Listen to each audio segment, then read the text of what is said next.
Dobar dan i dobrodošli na novi Arbonin podcast u kojem će mi gost biti Andrej, s kojim ću pričati o onoj temi koju nas uvijek pitaju, da li ima potencijala na Google tražilici za nas. Pa evo Andrej, da li ima potencijala na Google tražilici za svih? U većini slučajeva potencijala ima za svih, ali uvijek ima izuzetaka, ipak za svih nema uvijek pretraživanja, nije dovoljno poznata usluga ili dovoljno poznat proizvod da ga uopće nekakva masa ljudi traži. Tako da s te strane treba stvoriti kroz neke druge kanale nekakav awareness, svijest o brendu, o usluzi, o proizvodu da bi on postao pretraživan pojam na Google tražilici. Dakle, na tražilici tražimo korisnika koji koristi Google tražilicu, traži dakle ključnu riječ koja je relevantna za nas. Znači, u tom slučaju, ako sam te dobro shvatio, ima potencijala za većinu, ali da li imamo nekakve alate s kojima možemo vidjeti da li ima potencijala, nema potencijala i čime se voditi u biti kod toga kad gledamo kakav je potencijal?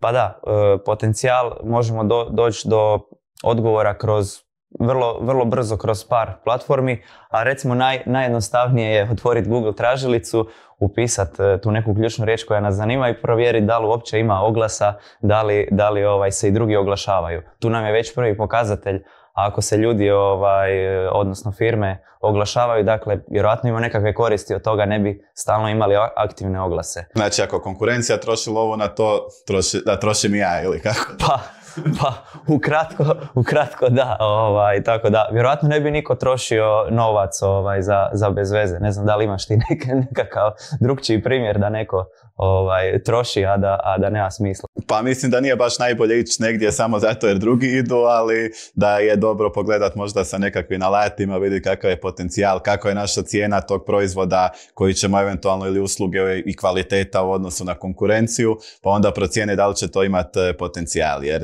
mislim da nije samo potencijal ono što vidimo na tražilici, nego jako puno i ovisi onome šta nudimo. Tako da to je nekakvo moje iskustvo o tome. Tako da naravno svaka industrija je specifična, svaki klijent je specifičan, ali mislim da je više u tom smjeru.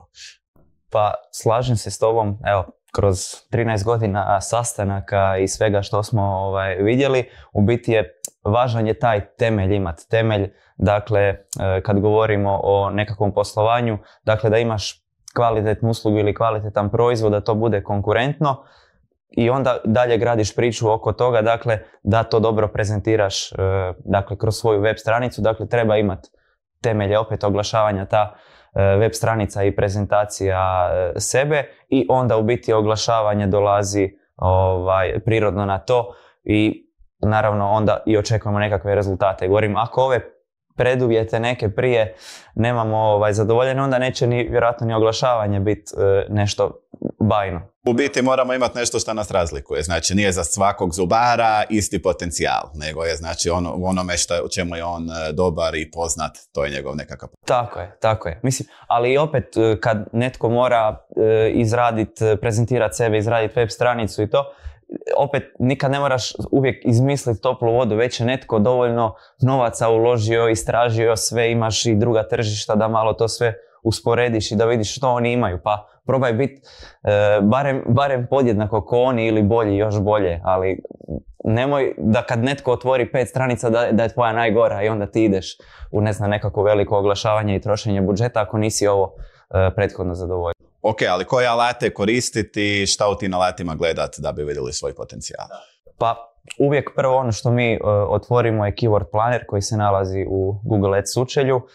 Dakle, vrlo jednostavan alat kroz koji možemo jednostavno upisivanjem neke riječi dobiti nekakve dodatne ideje i možemo dobiti volumene koliko se ta riječ na nekom području pretražuje. Tako da recimo možemo odrediti Hrvatska na hrvatskom jeziku, možemo upisati ključnu riječ i dobijemo točno mjesečni volumen koji je u biti prosjek zadnjih 12 mjeseci koliko se to upisivalo u Hrvatskoj.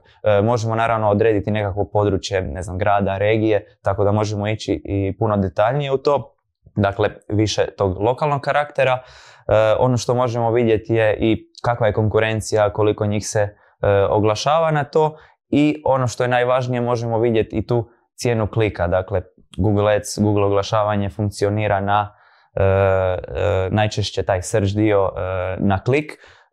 i onda možemo i napraviti nekakve procjene budžeta jer imamo dakle i volumen i imamo nekakvu cijenu klika koja nam treba za određenu ključnu riječ. Naravno cijene klikova se razlikuju. Svaka ključna riječ ima drukčiju cijenu klika i u svakom trenutku ima drukčiju cijenu klika jer to dakle određuje algoritam koji je opet određuje konkurencija tu visinu klika. Ako se puno njih oglašava, ako je nešto popularno, naravno bit će i veća cijena klika i razlika je uvijek između tržišta. Dakle u Hrvatskoj je uvijek klik jedna cijena ako je ta slična ključna riječ, u Njemačkoj će biti znatno skuplje, u Srbiji i Bosni recimo jeftinije. Dakle, kako je nekako i tržište razvijeno, tako ovise i te cijene klikova. A spomenuo si što je popularno, tu je dosta popularan rad Google Trends, pa kako funkcionira Google Trends i na koji način ga koristiš? Google Trends je stvarno jedan zanimljiv alat i doslovno u 20 sekundi možeš doći do njega bilo koji korisnik. Dakle, u Google tražilicu upišeš Google Trends, prvi rezultat je u biti njihovo otvorenje, ne treba se logirati ni ništa i odmah u biti možeš upisivati riječ koja te zanima i tu možeš dobiti taj presjek, odnosno indeks kroz vrijeme određene pretrage neke ključne riječi. Tako da može se odrediti nekakva sezonalnost, vidjeti kada ljudi najviše počinju nešto tražiti, pa možeš onda upravljati s budžetima kad ti treba više, kad manje, jer ponekad ljudi nešto traže, percepcija je da oni traže, jer je ljeto,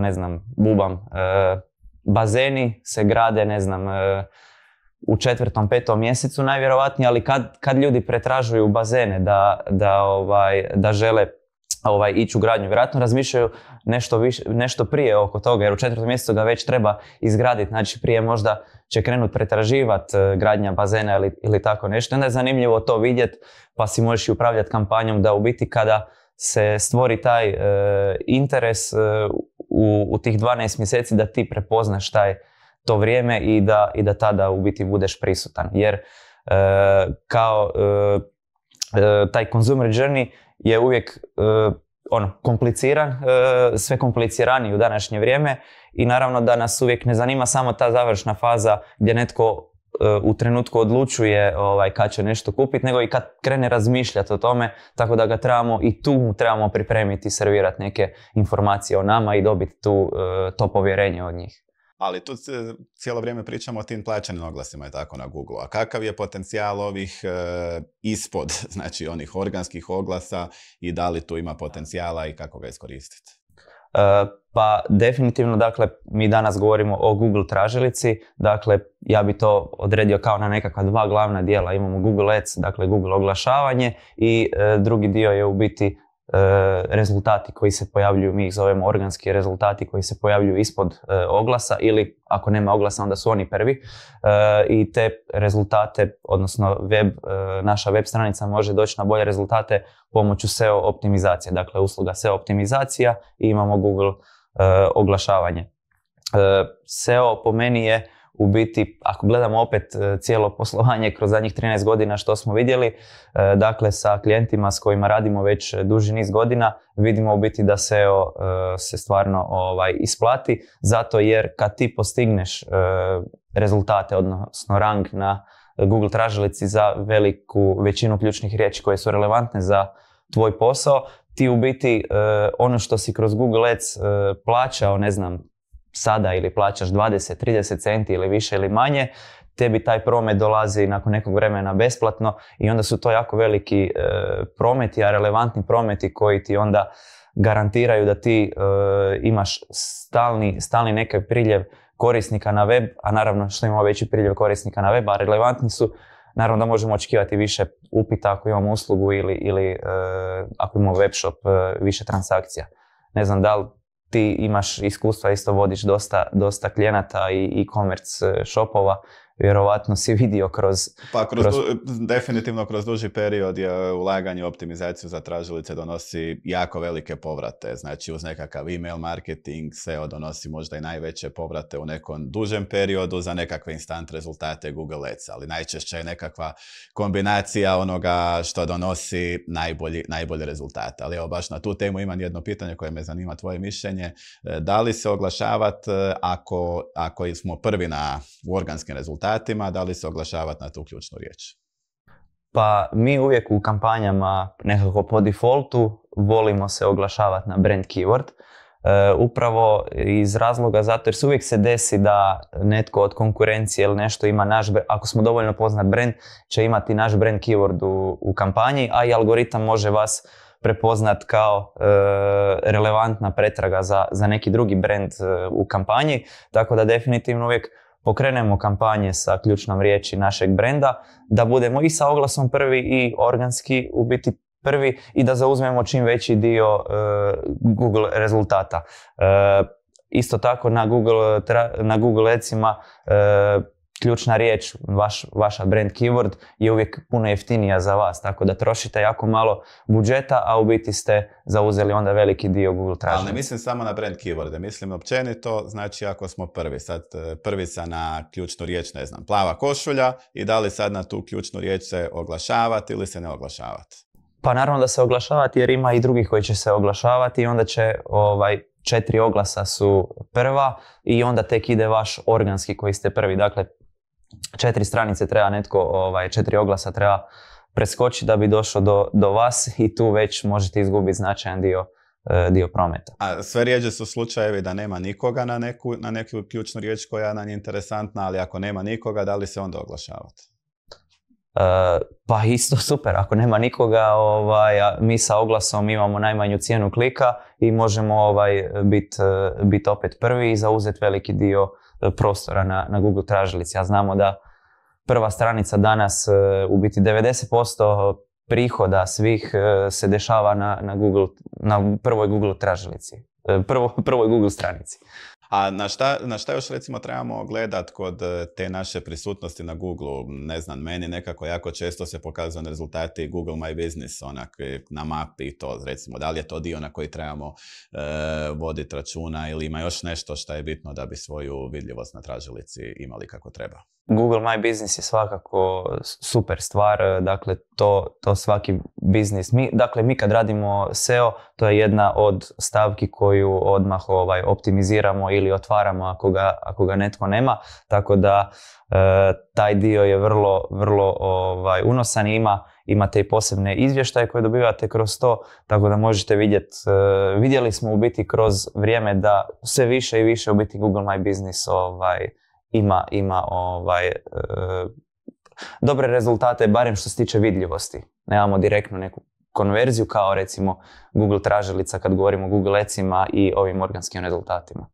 Pa dobro, ali ima jako dobra konverzija i možemo mjeriti kroz Google My Business koliko ljudi je kliknulo vodi me do tvog prodajnog mjesta, možemo vidjeti koliko njih je došlo na našu web stranicu, a i recenzije koje se pojavljaju na Google My Businessu jako pozitivno, ako su pozitivne naravno mogu utjecati na cijelu našu reputaciju na internetu, odnosno pozitivno utjecati na naše organske pozicije na tražilici, ali i na dojam korisniku koji pretražuje, jer svi mi od toga kad biramo nekakvu trgovinu do kad biramo neki restoran, odemo i pogledamo koja mu je ocjena na Google. To je već postao nekakav standard u tome šta se komunicira među ljudima. Više nije pitanje koliko ima širok meni, nego kakvu ima ocjenu na Google. Ne znam da li slično iskustvo imaš ti. Pa je, definitivno. Google je upravo i zbog tih fake recenzija ima vrlo stroge te policije, tako da ne možeš s time ni nešto upravljati previše, tako da si stvarno su relevantni i pokušavaju da budu relevantni, jer to ljudima u biti danas najviše znači ta recenzija na kraju od stvarne osobe gdje znaju da je stvarna osoba. Jer naravno na našem webu mi možemo o sebi napisati što god hoćemo, ali ovdje drugi pišu o nama. A i druge onda tjera da u biti budu bolji i s korisnicima, tako da mislim da je to win-win za svih skupa. A kako se boriti sa tim recenzijama? Pa uvijek na Google My Business imate support, uvijek možete podnijeti onaj appeal i naravno ako je to fake recenzija, u dosta slučajeva ih oni maknu. Mi kroz SEO optimizaciju radimo takve stvari i većinu toga nam maknu. Ponekad je to sporo i dugo traje, ali naravno da korisnik koji je otvorio nedavno, ne znam, svoju Gmail adresu, Google account, ima 2 recenzije, naravno da nije relevantan. Netko koji ima 100 recenzija, koji pušta inače dobre recenzije, vama je pustio lošu, vjerovatno ga neće ukloniti. Vjerojatno je stvarno bio nezadovoljan. A sada moraš izdvojiti nekakvih onda par metrika po kojima ćeš odrediti da li ima potencijala za tebe ili nema na Google tražilici, što bi to bilo? Pa da, mogu izdvojiti neke metrike, dakle definitivno bi izdvojio taj volumen pretraživanja, da vidimo koliki je taj volumen, dakle da odredimo nekakav budžet, da vidimo koliko nas uopće nam treba novaca da možemo biti konkurentni, da nam kampanja radi dobro. Dakle, primjerice, ako imamo, ne znam, našli smo si neke relevantne ključne riječi, neku skupinu riječi koja nas zanima i to je recimo 25.000 volumen mjesečnih pretraživanja. Ako uzmemo u obzir da nam je CTR otprilike 20%, dakle da svaka peta pretraga završi sa klikom na naš oglas, to je dakle 5.000 u biti klikova koje možemo očekivati kroz taj mjesec i da je 20 eurocenti naš jedan klik u prosjeku. Dakle, tu nam treba 1.000 eura budžeta da bi u biti pokrili sve relevantno što nas zanima. I recimo već sa takvim budžetom i takvim volumenom imaš dosta dobro za istestirati, da vidiš što se kroz 3 mjeseca kampanje što ti se dešava, pa i dobiti nekakve odgovore, da li mi je web dobar, da li korisnici odlaze s weba prerano, nešto, da li se dešava, da li odustaju u nekom koraku i vidjeti, jer doveo si relevantan promet na web i onda možeš vidjeti što se dešava. Ali naravno, temelj opet svega toga je mjerenje. Dakle, prije svega toga treba postaviti, najčešće je to Google Analytics kod nas, gdje u biti možemo onda vidjeti i pratiti sve ove metrike. Dakle, od nekakvih glavnih konverzija kad govorimo o web shopu je to transakcija, dodavanje u košaricu, kod nekakvih usluga je to ispunjavanja kontakt forme ili klik na mail ili klik na broj ili kopiranje maila. Dakle, to su sve neke stvari metrike koje nam pokazuju koliko je kampanja bila uspješna i onda dalje upravljamo s budžetom prema tome. Odnosno i kampanje su usmjerene danas, svi ti algoritmi su usmjereni prema konverziji, tako da obavezno u biti uvijek to implementiramo da bi mogli pokrenuti takve kampanje. Znači nekakvih 1.000 eura budžeta za istestirati na Google tražilici bi već trebali imati nekakve povratne informacije. Ako iz alata nismo sigurni da li imamo potencijal, iz toga bi već trebali imati neke prve indikacije da li je to za nas ili nije. Pa definitivno, mislim da je 1.000 eura u redu budžet. Govorim, nekome je to kikiriki, ali nekome je to značajan budžet. Teško je određivati sad prosječni budžet za sve branše, jer nekoj lokalnoj trgovini ili lokalnom nekome tko ima, automehaničar, znači njemu je bitno da pokrije radijus od 3-4 km u svome krugu i njemu ne treba veliki budžet, a netko ko ima tržište cijelu Hrvatsku ili je tu već Europska unija, to su onda budžeti samo nema granice tu i opet ovisi kakva ti je kampanja. Ako je usmjerena direktno prema konverziji, kad govorimo o ovoj zadnjoj fazi prema kupnji, možemo odrediti nekakav budžet prema volumenu i svemu, ali kad govorimo o awareness kampanjama gdje je cilj čim više puta se prikazati, onda su tu puno veći budžeti. Ali ovdje govorimo o Google tražilici kao taj search dio gdje u biti većinom govorimo o ovoj zadnjoj fazi ljevka gdje je već korisnik nešto i odlučio, ali naravno imamo i pretrage koje su tek taj nekakav first awareness koji tek oni otkrivaju i istražuju.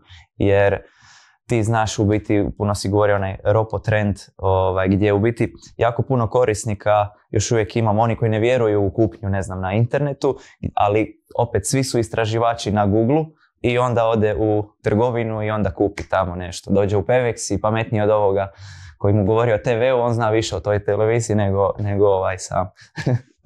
Da li onda ima još negdje, sad si spomenuo, svi su na Google, a da li još koja neka tražilica ima potencijal u Hrvatskoj ili ne? Pa javlja se sad u zadnje vrijeme Bing tražilica. Popularnost je se povećala, mislim u Europi se već povećala i ona ima nekakve značajne brojke i volumene. Kod nas je to još uvijek skromniji volumen, ali se on povećava i opet nije zanemariv. Ono što smo mi vidjeli na nekim webovima, organski što dođe, na nekim webovima dolazi i do 5% korisnika putem Bing tražilice. Isprobavali smo, odnosno radimo kampanje na Bing tražilici i neki imaju rezultate. Govorim, ako je to nekako manje područje, onda je teško jer nema puno volumena, ali ako govorimo o cijeloj Hrvatskoj ili nekakva druga tržišta, definitivno Bing je tražilica koju treba isprobati. Isto funkcionira kao Google Ads, sve u biti je, ajmo reći, iskopirano. A da li ima još nešto što bi recimo za kraj htio kao nekakav zaključak ove naše današnje teme o potencijalu na Google tražilici, nešto s čim bih htio zaključiti današnji razgovor? Pa evo, u ovih 13 godina što radim digitalni marketing i bezbroj sastanaka koji je bio i tih Google Analyticsa koje smo gledali, ono što sam vidio presjek kroz sve te kampanje, dakle tu govorimo o svim drugim digitalnim platformama, Google tražilica je u biti ona koja uvijek ima najbolje rezultate do sada. Dakle, ima izuzetaka, ali je nekakav zdrava web stranica ima najveći promet iz Google tražilice organski dio i onda ide taj plaćeni dio, dakle najčešće to Google tražilica, Google oglasi i tu je najviše konverzija koje se dešava i gdje su najbolje stope konverzija, dakle najbolji povrat na uloženo u konačnici. Tako da, evo, ja kad sam i na sastancima, onaj ko nema dovoljno budžeta za cjelokupnu nekakvu priču marketinga za uključiti sve platforme, ide dakle postepeno pa krene nekako sa Google Adsima, pa kad vidi rezultat, osjeti rezultat, onda krenu sa SEO-om da pokriju Google tražilicu kako treba, onda dalje šire i na ostale platforme. Tako je nekakav najčešći put bio nekakve firme koja se tek razvijala i probijala. A da li ima nekakav alat za kojima možemo pogledat znači zdravlje naše stranice, web stranice na Google tražilici, znači što se tiče ovog organskog dijela? Da li možeš nam preporučiti neke alate s kojima to pogledati? Pa najbolje vam je poslat da vam se napravi analiza u Arboni. Naš tim definitivno raspolaže sa jako puno plaćenih alata, nekih naših alata. Ali naravno imamo od Googlea imamo Search Console gdje svatko si to može implementirati na web i gdje si može stvarno dobiti lijepe izvještaje o povijesti, dakle organskog prometa, ključne riječi koje su vam zanimljive, dakle stvarno se može provjeriti. Ali govorim, to opet je dobro imati da vam analizu napravi netko ko ima iskustva u SEO, jer kad vi sve to otvorite, ako ste like, nećete puno toga moći iščitati iz toga. Tako da evo, stvarno mi izlazimo u susret uvijek svima napravimo nekakve mini analize, barem za sastanke kad idemo, koje su naravno besplatno napravimo, svima pokažemo im koje su tu mogućnosti i onda u biti kad krenemo u suradnju, naravno, onda se tu radi puno to sve opširnije i ozbiljnije. Znači, alati poput, Screaming Froga, SEMrush i tako da oni daju nam jako dobre rezultate, ali ipak treba neko ko će ih interpretirati. To je ono što u biti si na... To je definitivno, dakle, danas podatak, ako ne možeš iz njega ništa izvući ili donijeti barem nekakvu odluku, nisi ništa napravio. Mislim, možeš ti 100 godina pratiti Analytics i samo ga imati uključenog, ali ti kad uzmeš nekakav izvještaj, iz toga treba doći nekakva odluka, ti to najbolje znaš, ti ih najviše donosiš. Da, to je nekakva odluka koja je nama, recimo i klijentima sa njihove strane, ali i nama najbitnija. Znači ova naša današnja tema je nekakav i jako bitan dio našeg poslovanja, jer moramo zajedno odrediti da li ima potencijala za tog partnera na Google tražilici ili nema. Jer ako nema potencijala, a krenemo u to ili ako odemo u krivom smjeru, svi smo izgubili. Znači izgubio je klijent, izgubio nekakav budžet, mi smo izgubili nekakvo vrijeme na to, na pripremu tih kampanja. Uvijek je u startu jako puno aktivnosti i taj projekt je jako neprofitabilan nama sa naše agencijske strane. Tako da nama je jako bitno napraviti dobru procjenu zajedno s klijentom i ovo što si spomenuo, svakom klijentu ili potencijalnom klijentu napravimo inicijalnu analizu koja je znači preduvjet u biti da bi se radila nekakva ponuda i to je ono na čemu leži uspjeh potencijalni naše zajedničke suradnje. Tako da, ne znam da li sam dobro rezimirao zašto je nama bitan ovaj dio, ali evo, sa time smo i došli do kraja našeg današnjeg podcasta. Hvala vam što ste nas pratili i čujemo se opet u nekom novom podcastu. Ćao!